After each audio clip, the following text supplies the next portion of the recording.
Although less than half Catalonia's eligible voters took part in the independence referendum held in early October, which had been declared illegal by Spanish courts, Catalonia's drive for independence has plunged Spain into its biggest political crisis in 40 years. Will both sides mend their fences in the upcoming regional election in December, or will Catalonia-Spain relations fragment further? Will the Catalan vote ignite new moves for independence on the European continent? And how should Europe deal with the rise of separatism and push for integration? To discuss these issues and more, I'm happy to be joined in the studio by Mikhail Garati, head of the China Economic Policy Program at Nottingham University, and Rowan Kelly, China editor and correspondent with the Australian newspaper. We shall also talk to CGTN correspondent Richard Bastic in Barcelona via satellite, perhaps in the second half of our show. And that's our topic. This is Dialogue. I'm Yang Ray.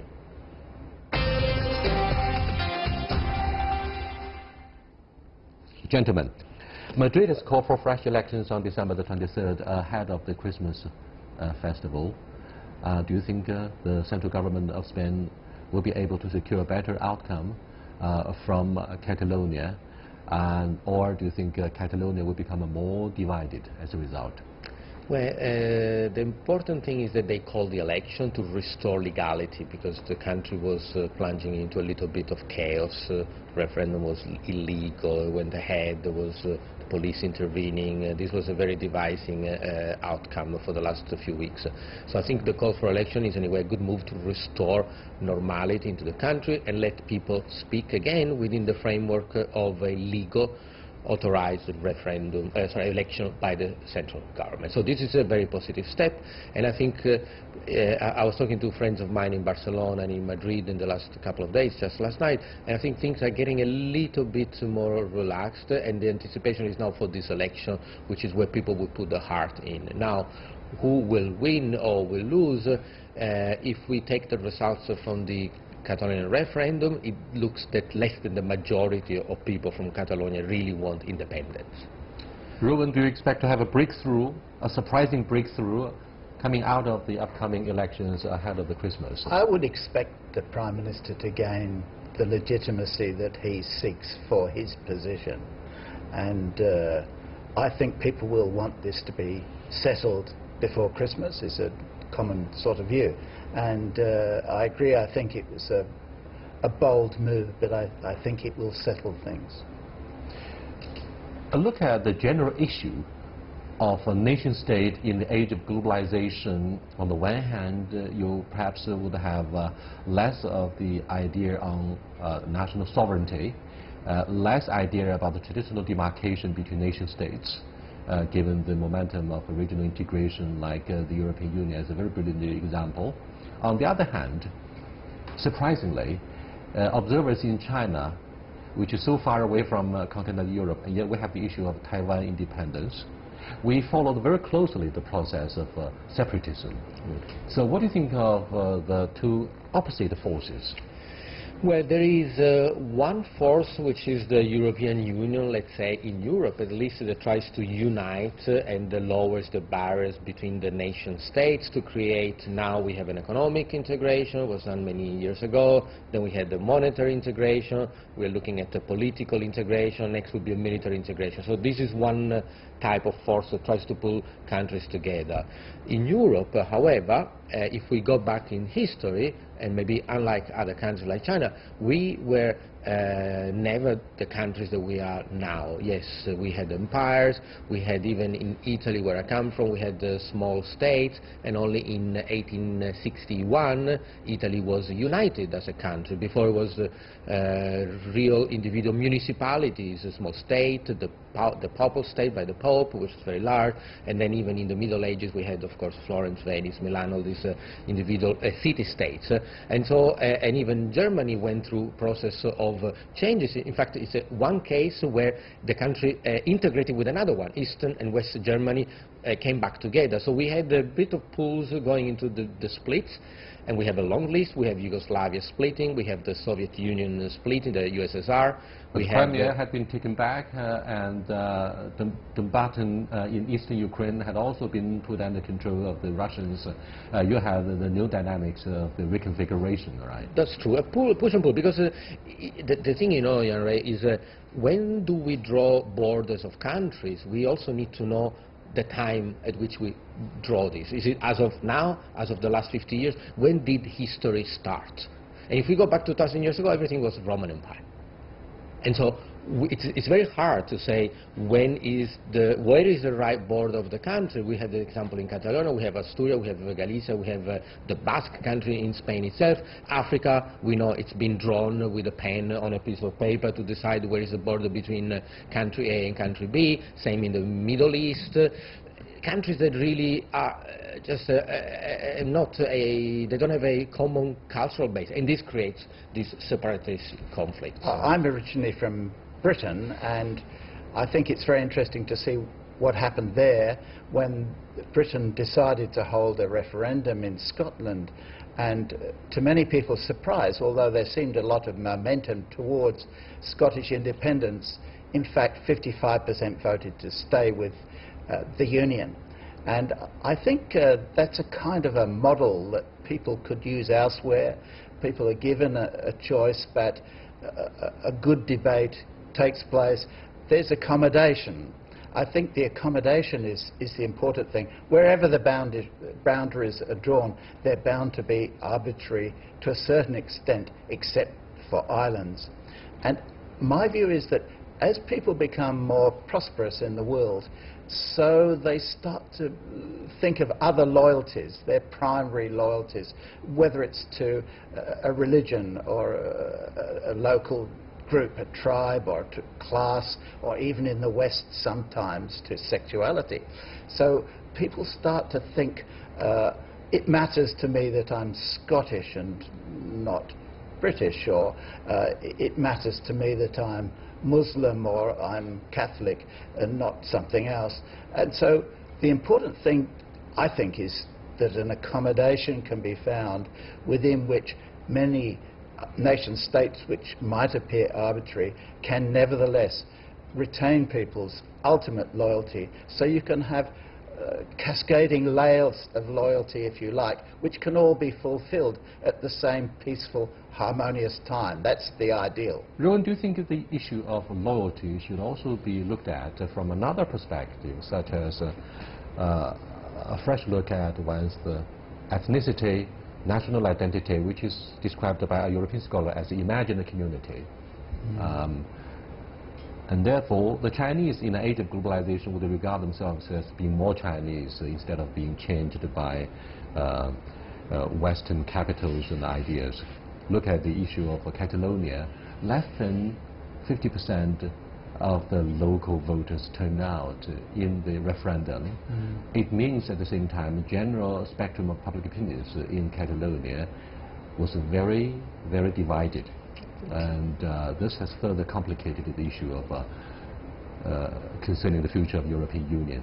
So what do you think of the diversified sentiments there? Well, 50% turned out was, of course, a very difficult situation. The police was on the street, beating people up. So I think if this referendum was, if it had it been legal and run under normal circumstances, I think more people would have come to the street to vote, to the poll station to vote. So the number was low because it was, almost dangerous to go out in some situation. The other question I have is, like, in this very difficult situation, very difficult choices like Brexit, should people really choose? And should a 51% majority be enough? What if 51% of the people want to stay, for example, in Spain, and 49% want to leave? Or the other way around, I don't care. But can this very big decision be left to the population? Which in some cases, I think in the case of Brexit is one example, that the narrative, the information, the bias led to results that were not entirely in line with the promises. The famous £100 billion on the NHS, the National Health Service in the UK, that were never to be found again. And so when people, there is a narrative that it's sold to the people that if you are smaller, if you can run your own smaller country, as in the case of Scotland, as in the case of Catalonia, you will be better off economically. And this idea is not entirely correct, and at the best it's wrong from a technical point of view, and at worst people who do sell the idea, they do it in bad faith. In the case of Catalonia, Catalonia is will be a small province with 7 million people, GDP of 200 billion. Yes, average income per capita in Catalonia is about $30,000 versus 25 for the rest of Spain, but it has been higher even within Spain.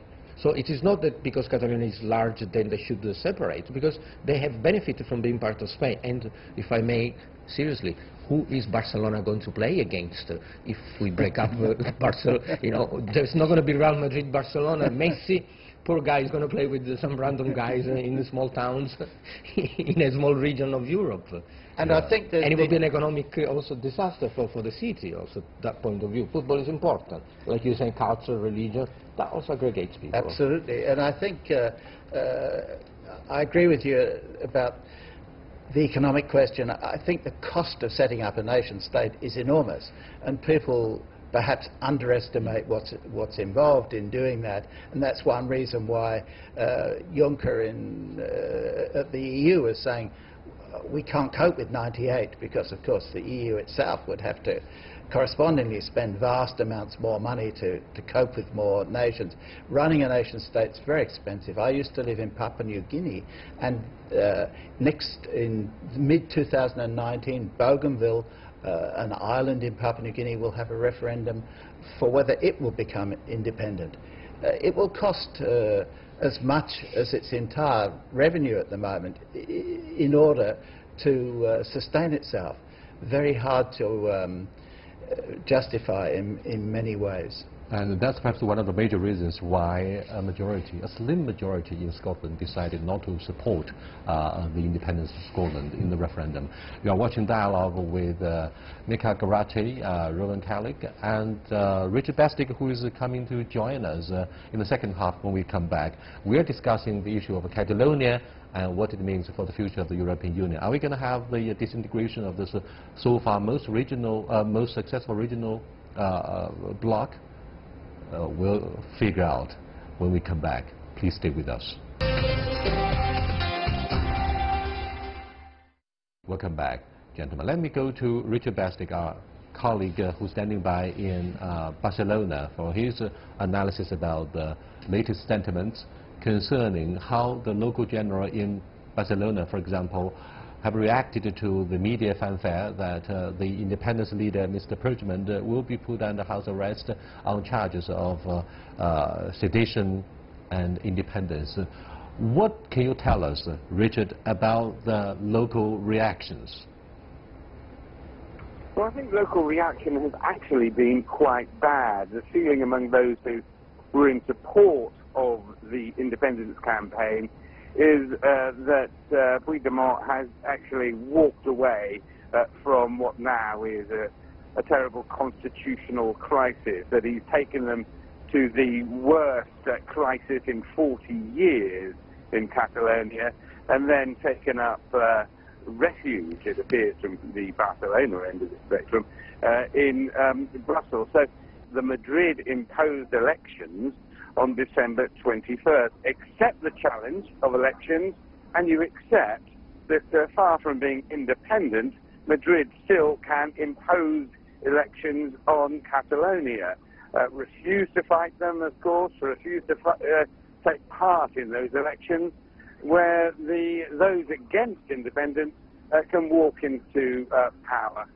The reality is now that the independence movement in Catalonia is so fractured by the political events of the last week, the last month, that there's very little prospect that they will take any kind of majority in the 135-seat Catalonian parliament. The independence movement is on its back heels. Now, Richard, since the autonomy of Catalonia has so far been rolled back with a local council and administration being taken back by the central government in Madrid, what's going to happen to the future of Catalonia? On the one hand, do you think more autonomy will be granted to the radical voters calling for independence, or contrarily, Catalonia will be put under more draconian control from the central government? What's your hunch? I think my hunch is that the direct rule from Madrid is a temporary measure. Madrid has made it very clear that they regard the referendum vote of October the 1st as illegal and a defiance of the Spanish Constitution. Some would say that their reaction has been heavy-handed, but they've made it very clear indeed they are not going to accept any kind of challenge to the unity of Spain, and they will act on that. Their government in Catalonia, once again, and got the result, retaken control of Catalonia, if you like, then I think we will see very quickly a return to autonomy here.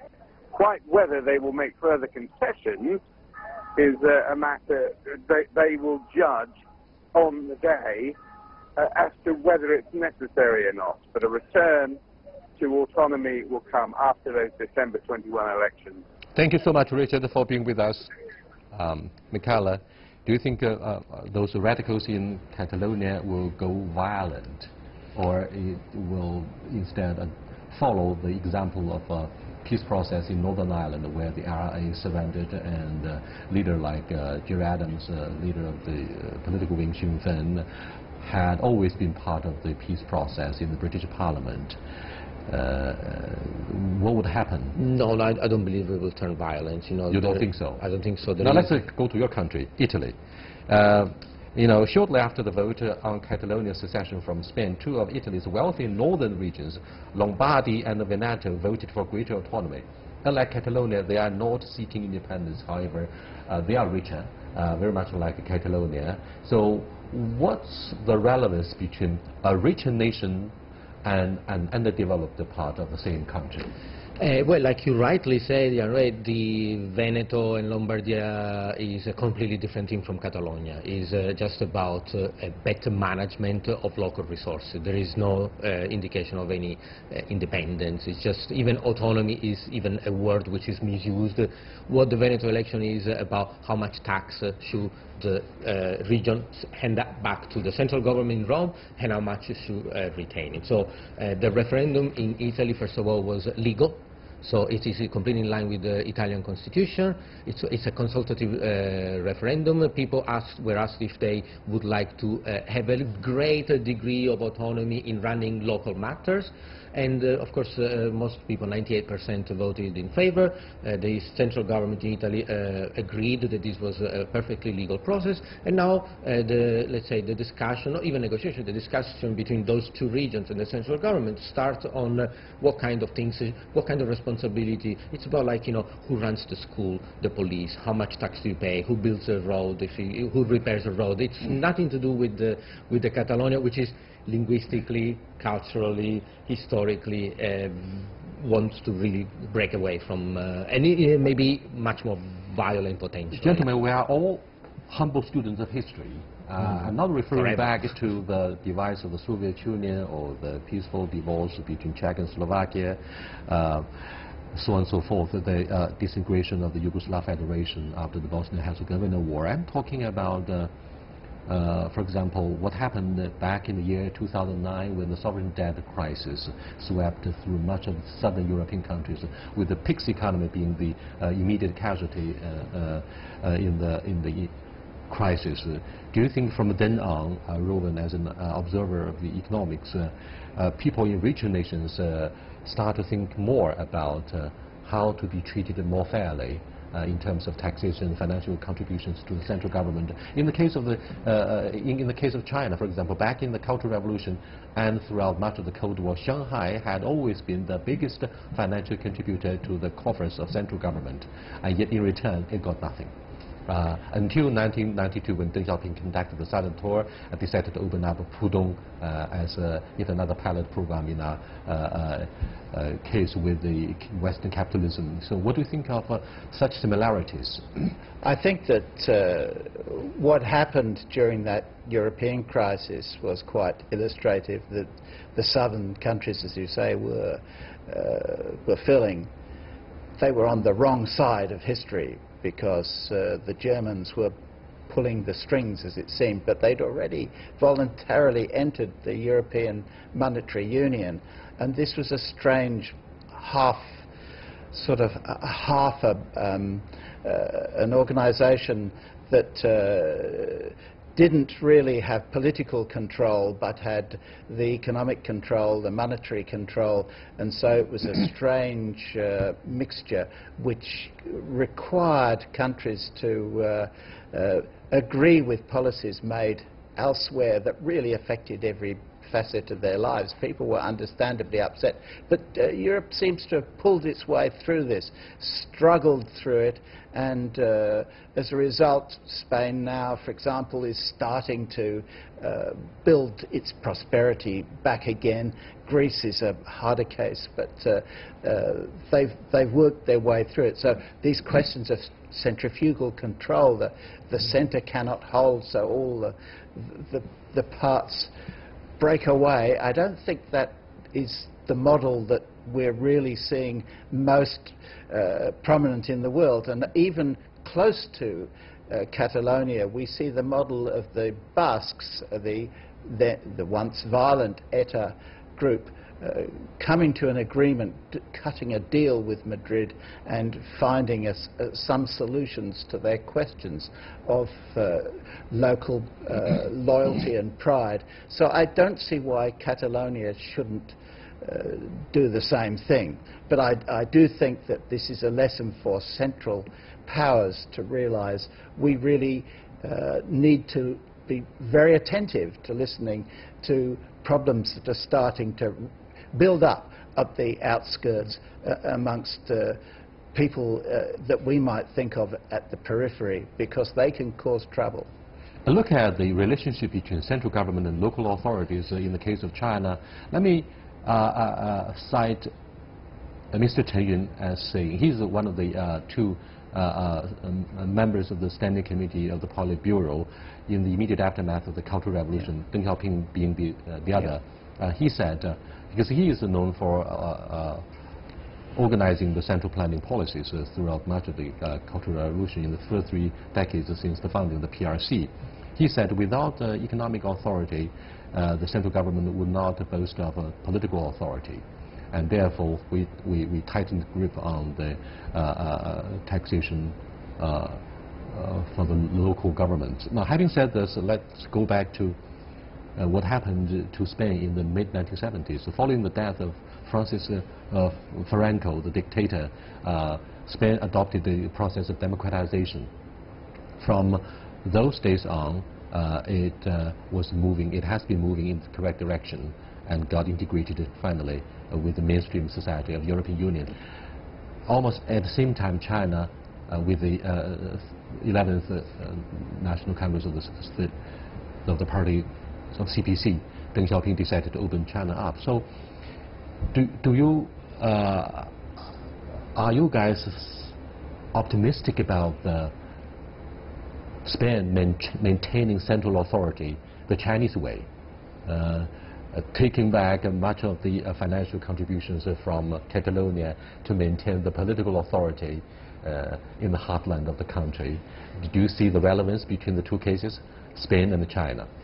The difference is that in China we have a unified cultural, ethnic, 95% people are Han, so there is very little to discuss about differences, and so it's very easy to hold it together. And China has been doing very well since 1978. At the same time, most powerful and formidable ruling party in the world, and a very up strong, to almost 19 million members. Yes, very strong. In the case of Spain, we have this issue of culture and language that separates. But you know, the thing that is maybe a paradox is Barcelona started to become a really wealthy city in 1992 when they hosted the Olympics. And the Olympics were hosted in Barcelona, because we know the Olympics carry the name of the city, but it was in Spain. And perhaps the real king and emperor of Spain should be Juan Samaranch, former chairman of who gave the Olympics to Barcelona and then to Beijing. Right. If I could just come back to the China question, I was recently hearing Yukon Huang, who was World Bank country director for China. He's written a very interesting new book about why everyone's been wrong about the Chinese economy, including himself in the past. And he highlighted budgetary issues as one that are emerging as China becomes more prosperous, as something as unfinished business relating to the issue that you raised, relationship between the centre and the regions, as being quite important, because more responsibility is now devolving on the regions in terms of the considerably upgraded social welfare and other provisions that are being required. So there's perhaps some recalibration needed, is his point, in terms of how the budgetary weight goes between the centre and the regions. And while it's worked so far, perhaps there needs to be some new thought on that. Now, before we come to the conclusion of this edition of Dialogue, a very quick answer from both of you. What's going to happen to Mr. Perjuman, the independence leader? Will he be granted clemency, or he would be sentenced to years of imprisonment behind the bars on charges of rebellion, sedition, and so on and so forth?